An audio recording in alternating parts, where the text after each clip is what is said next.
Okay, guys, we're going to do a quick video on solving, okay, polynomial equations using the zero product property, okay, zero product property. We already talked about this before, but I just want you to understand that what you're looking at is the factored form, okay? So we basically got what times what gave us that original polynomial.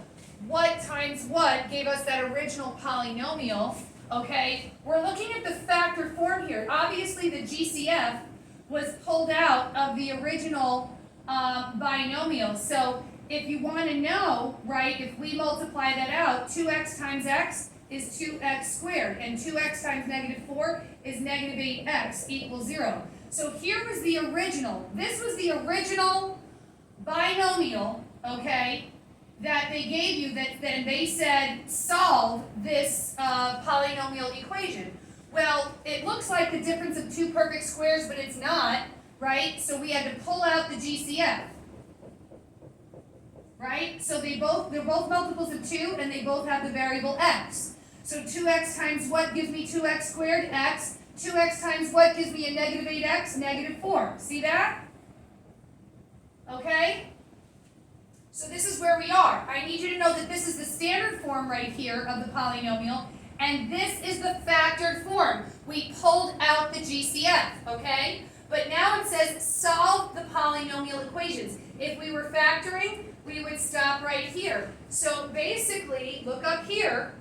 I hope you can see that it has already been factored, okay? It's already been factored. So now we just have to split that result and set each side equal to 0, and then solve for x on both sides. So if you divide by 2 on both sides, x equals 0. If we add 4 to both sides, x equals 4. Same thing here. This is the factored form. What times what gave us the original, right? So this is I hope you can see this is the factored form, set equal to 0. They want you to solve this polynomial equation using the zero product property. Well, we split it, and you take each binomial, set it equal to 0, okay, and solve for x. You add 3 to both sides, x equals 3. Add 9 to both sides, x equals 9. Last example here. This is the factored form of whatever trinomial it was that we, this looks like it was the difference of two perfect squares, right? So if we had 4x squared minus 49, right? 2 times 2x times 2x gave you 4x squared. And what times what gave you a -49? +7 and -7. So this was the standard form, right? We factored it. This is the what times what gave you this. This is the factored form. You have to understand that when it's in factored form and it tells you to what? Solve. We just have to take that one step further and set each equal to 0.